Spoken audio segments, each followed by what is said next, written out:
Hare Srinivasa. Today we are just continuing the Narayana Panajara by Sri Prasanna Venkatesha. Let us bow down and pray for his grace. The grace of the Guru makes a lot of difference in the way we understand the work composed by him. So, Sri Prasanna Venkatesha Gurubhyo Namaha. As the name itself says, he is having the prasada of Venkatesha. So Venkatesha is the lord of the seven hills, the Tirumalesha. He is a Sankata Harana, Venkataramana Sankata Harana. Now, at this juncture of the Narayana Panajara, we are also looking at the Venkatesha's manifestation or appearance in the Tirumala hills. And he is none other than Narayana. So that verse which tells us about this is actually in the seventh one. In the sixth charana or the verse, we have seen the Mahidasa avatara. In the same sentence itself, actually, there is one more avatara covered, which is Kapila avatara, which we have not seen yet. So we will start off with that and then move on to the seventh stanza. Narayanaaya namo Narayanaaya namo Narayanaaya namo Narayana. Naradara mukadinda narakastara ebisida Narayanaaya namo Narayana. Narayana, I bow down to you. Narayana, you are the storehouse of infinite auspicious attributes, completely flawless. So his flawlessness and completeness is very clear when we think about his greatness as a personality who can do anything. Kartum akartum anyata kartum shaktaha. He can do anything which is not even imagined by anyone. He can do that. That is his greatness. So, looking at these points, we understand that when we bow down to Narayana, we are seeking the grace of a supreme entity who can come to our aid at any point in time and any circumstance that may be.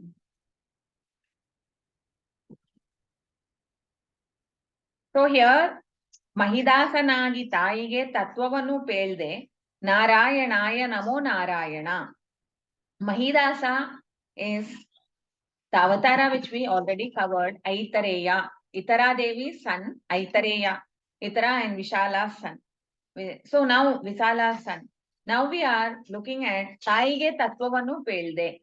As Kapila, you appeared as the son of Kardama, Prajapati and Devahuti, and you gave the Upadesha of all the tattvas. I mean, the Tattvavannu Pelde means the supreme truth was revealed by you to your own mother, Devahuti.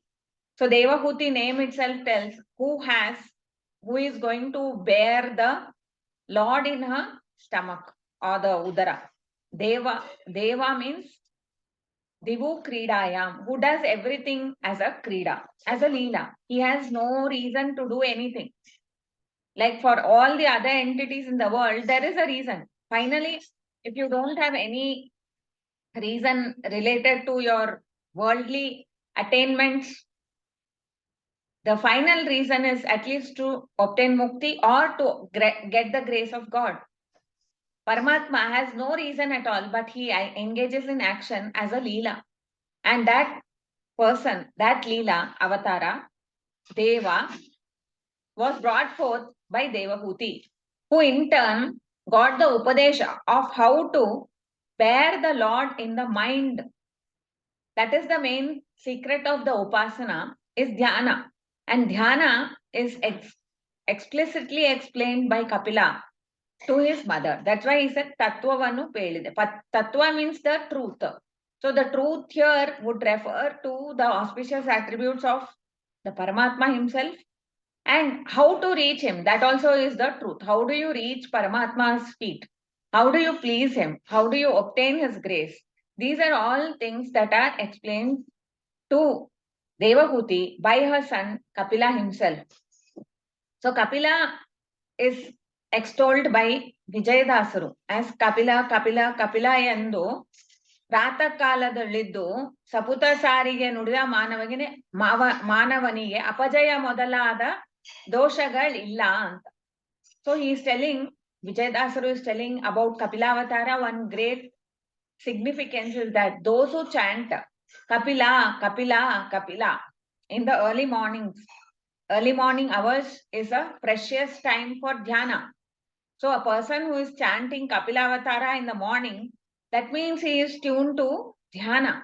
And at that early morning hours or Arunodaya Kala, there is a reverberation of the vibrations of all the devatas who are also present at that time, and all the other sadhakas who are also doing the worship through dhyana. So at that time it is most preferable to do dhyana, and before we do dhyana we submit ourselves to Kapila. So who is Kapila? He is the son of Devahuti and Kardama Prajapati. He appeared as that avatar. He is the son, means he is not the son like any other son, because other sons are born because of their prarabdha karma.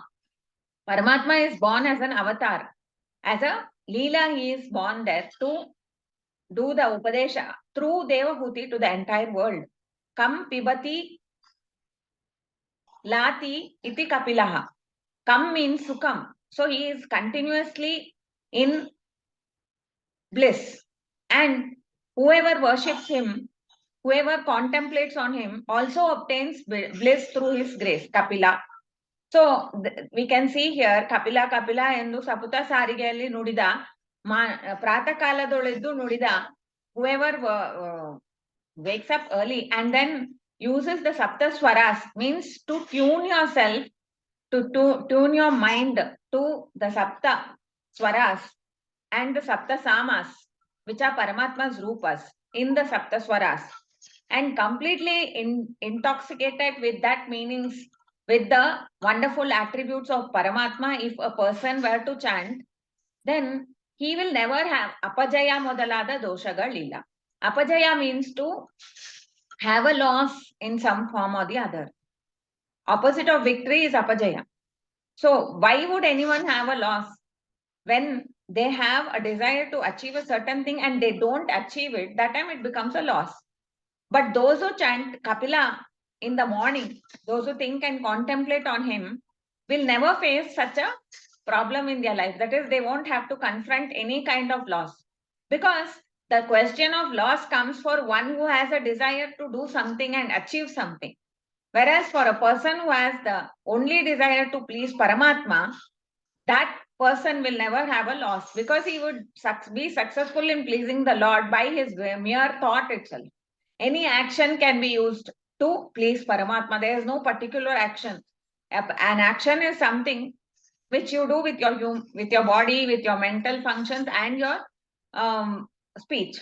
All these actions, if they are tuned to Paramatma and there is no other hankering for any other achievements by doing the action, then that person is victorious. And Paramatma ensures that, because he keeps you in bliss. Kam pibati lati iti Kapilaha. He is always in bliss. He keeps those who chant and think about him also in bliss. So one who is in bliss, he has no need for any other thing. So there's no question of any loss happening to him. So this kind of Anusandana or contemplation on Kapila is showing us that he is the same as Narayana, because Narayana is who is the entity who is completely full of bliss. We said that he is full of auspicious attributes which are flawless. So here Kapila means who is completely full of bliss all the time, and he is flawless, because this completeness of bliss can happen only to one who is flawless. If we have any flaw, then we will be trying to complete that. So we will be engaging in activities for that, and there is no question of being flawless because of that. We already have the flaw of not having the full ananda. So flawlessness is also telling us that he is Narayana. So Narayana, when we bow down to Kapila Avatara, we also think about him as the Moola Swarupa, Narayana, who is completely full of auspicious attributes and is completely flawless. Now he goes, Prasanna Venkatadasaru moves on to the Venkatesha Rupa. Venkatesha Rupa is not any particular avatara as told by our Guru, Sri Puja Pannanji Govindacharya. It is a Krishna avatara only. So Krishna avatara is as a Mula Rupa, Paramatma appeared as Krishna, and the same Krishna Rupa is Venkatesha and Vithala, both. So here Venkatesha is described as Munikalol Edaya Eddu Karuniside Karunanidhi Narayanaya Namo Narayana, who will have the Kshama Guna, completely flawless Guna of always being ready to forgive.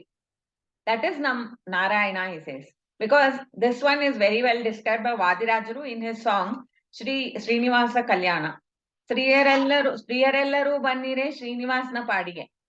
He says that Jnana Gurugalu, who is Naradru, comes up. Not Jnana Guru Naradu, all the rishis gathered in the Ganga Tira or the banks of the river Ganga, and they prayed to the Jnana Guru. Then they approached Narada and he asked them, for what are you doing this? Whom are you going to offer all this? At that time, when Narada questioned them this, then all the rishis were wondering and contemplating what to answer. In the sense that this is like an action of a drama for the people of the world. Then Bhrigu Muni says, to find Aritu Barabekendu Muniyu Teralida. Bhrigu Muniyu Teralida. So this Bhrigu Muni left. Then what did he do? He goes to Brahma's place first. Nandagopana Mandirana, Magana Mandira, he goes there. Then after that he goes to Kailasa and he finds that in these two places he cannot be sure that they are the Sarvottama because of their actions. Because Brahma was worshipping Vishnu and Shiva, he says, Parvatiya Kandanu, Kalediruvadu Kandanu. Then he says, Srishtiolage Ninnalinga Shreshthavagalendanu anta it is said. Then after that he comes to Vaikunta. Vaikuntake bandanu, Varijakshana Kandanu, Ketta Kopadinda Vaddare Eshtu Nonditendanu. ಬಂದ ಕಾರ್ಯವಾಯಿತೆಂದು ಬಂದು ಮುನಿಯು ತೆರಳಿದ ಬಂದು ನಿಂತು ಸಭೆಯೊಳಗೆ ಇಂದಿರೇಶನ ಹೊಗಳಿದ. So we can see why Bhrigu Muni decided the factor that Paramatma is supreme, Vishnu is supreme. He says that when he came there and he said Kettakopadinda Vaddanu, he was already frustrated that his attempts to determine whom all the worship should be submitted to were going in vain.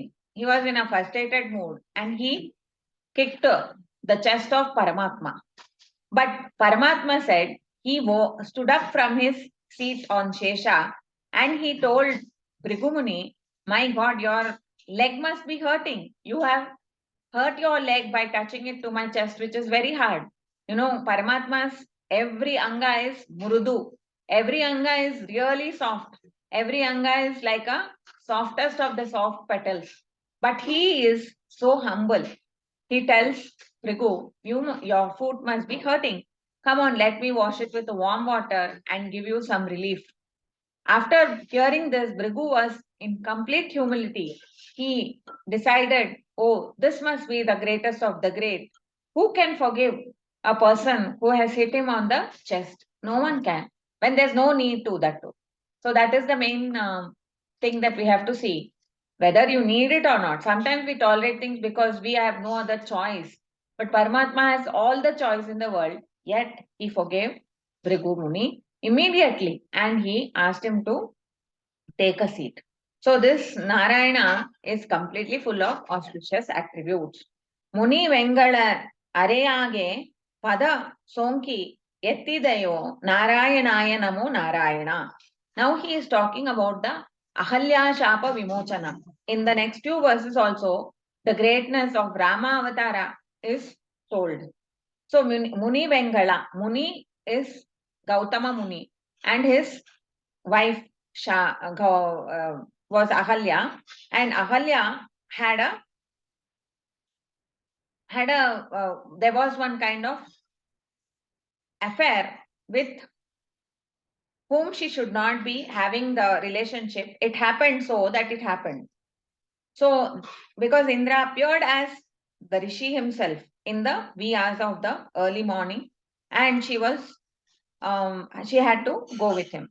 So Gautama, when he returned, when he found this out, he cursed her to become a stone. So here Dasaru says, Are yage. Ara means Ra means Ramayati, or who is able to experience and enjoy bliss. Who is able to experience and enjoy. But Ara means who cannot do that. I mean, who cannot do that? The stone cannot do that. She obtained a form like the stone. She never became a stone. She became a form which was like a stone. So she could not enjoy or experience anything at that time. So she went into the mode of non-enjoyment and in a form of Vairagya, where she continued to worship Narayana in the form of Rama, as advised by her husband Gautama Rishi, and obtained the grace of Rama when he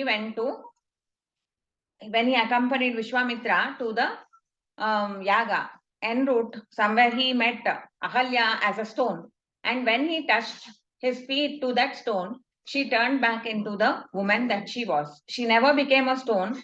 She was in the form of a stone. She appeared to be a stone. Narayana Namo Narayana. In Madhva Siddhanta, we have this very clear difference between a jiva and a jada. At eternal times, no jiva can become a jada. So what happens is the jiva is having this samparka, or the relationship with the jada, like the body. And the body can be of any type. If it is a motionless form, that is looking like a stone also, it's just referred as stone. Mukhava Rakshisi Raja Rishi Abhishikta Abhishtayani Itte Narayana. Makhava Rakshisi Raja Rishi Abhishtava Itte Narayanaya Namo Narayana. Makaradvajari Dhanu Murida Avani Jesha Narayanaya Namo Narayana.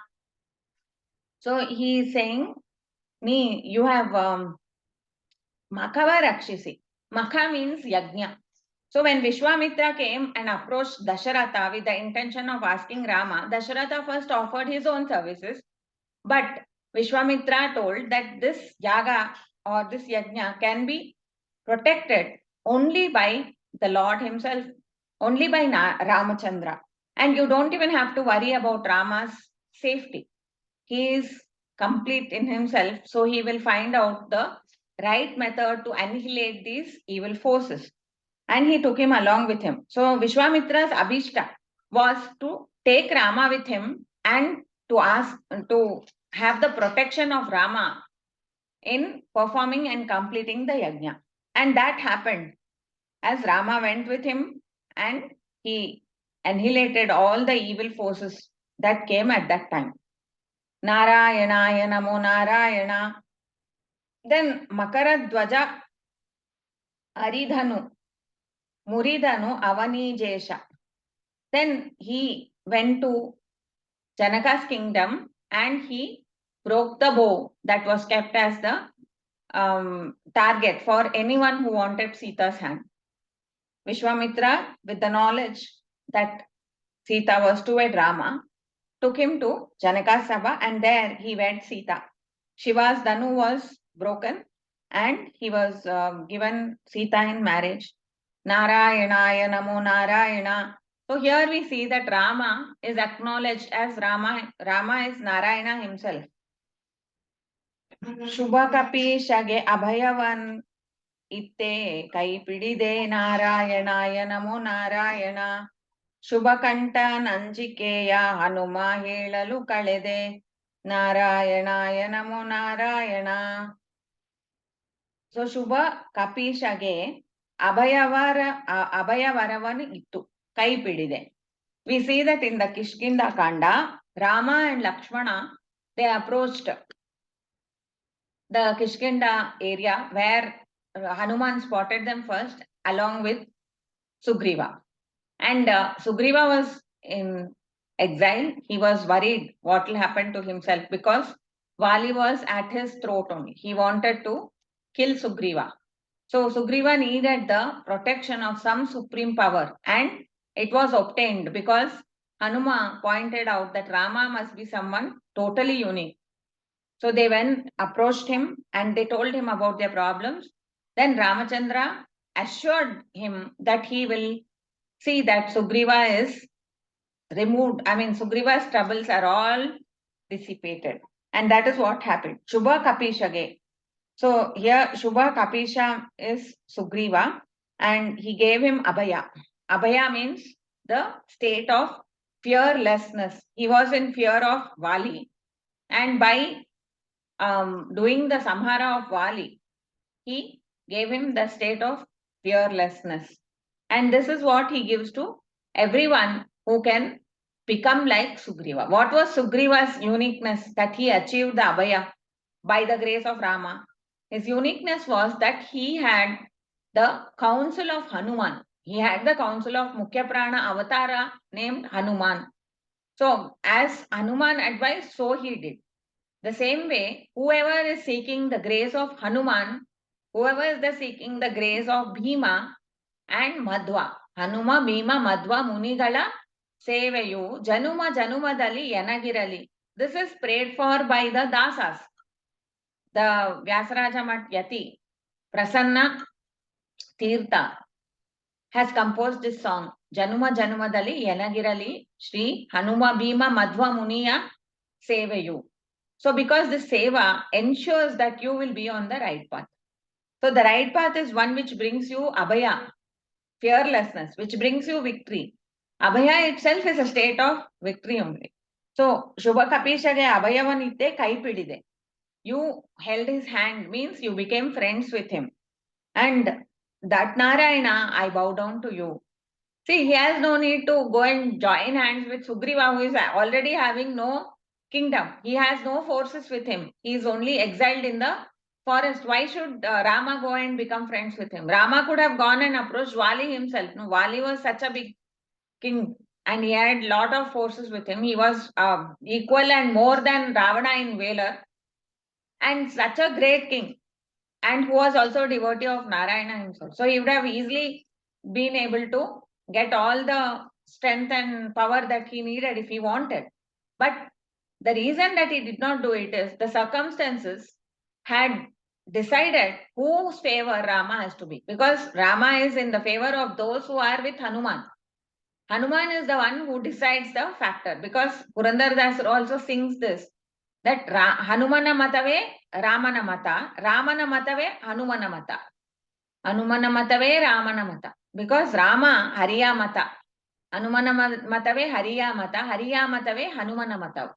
So because Hanuma and Hari, they have the same kind of thought process. And what is that thought process is explained throughout the Shastras, saying that each and every person, each and every jiva has his own store of karma, which decides what he has to do in the next coming seconds and days and whatever. And the time, the performance, the action, and how it is seen by the people around, and how it is perceived by the devatas, how it accrues to him as punya or papa, when he has to experience those punyas and papa phalas. All these things are all dictated by Mukhya Prana through the devatas, who are the Tattvabhimani devatas. So understanding this part, we see that this is a total complete, that is not the wealth or the status or the kingdomship of a person that will bring you the grace of Rama.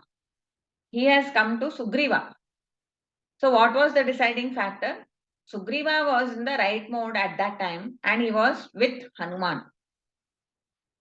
Then he's saying, ಶುಭಕಂಠನ ಅಂಜಿಕೆಯ Hanuma ಹೇಳಲು ಕಳೆದೆ ನಾರಾಯಣಾಯ ನಮೋ Narayana. So you have Shubhakanta is Sugrivaಗೆ. Sugrivana ಅಂಜಿಕೆಯ Hanuma ಹೇಳಲು. Hanuma, even though he knows how what is the actual status of this and he had the power to do a lot of things on his, by the grace of God, he would not venture. As and when the time dictates, he used to follow that. So he approached Rama along with Sugriva and explained Sugriva's circumstance to Ramachandra. And by that explanation, Rama agreed to help him. Sugriva had a lack of complete faith, in the sense that he wanted to test Rama's abilities. He said, can you hit the 7 Tala Vrikshas? Let me see whether you can do that. So these are things that show that he had lesser confidence in the abilities of Rama. But Rama, being the all compassionate master, he allowed him to test. He said, okay, fine, I will show you. So Paramatma is so compassionate on his devotees that if you say that Paramatma, if you bestow this on me, then I am going to understand that you are great. He will do it once, he will do it twice, but finally it is our duty to understand his greatness. And that is why he is doing it. Why we should understand his greatness?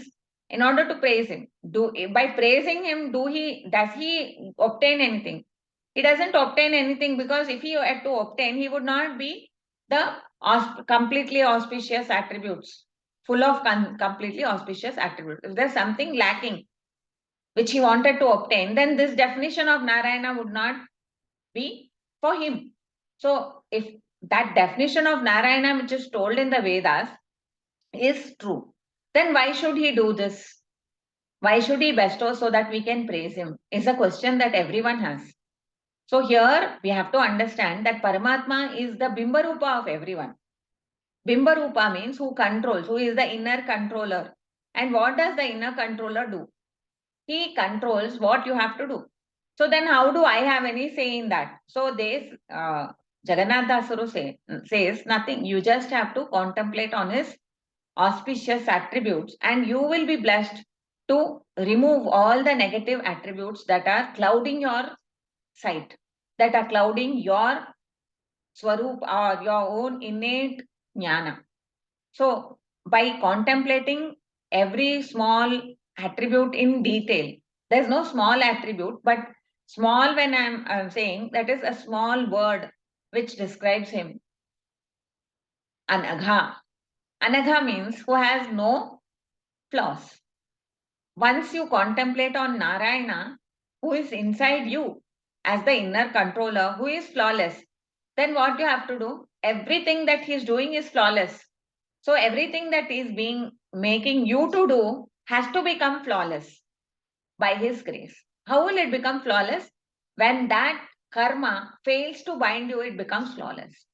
When that karma does not cause any kind of karmic bondage to that person, it becomes a flawless karma, becomes a worship of Paramatma.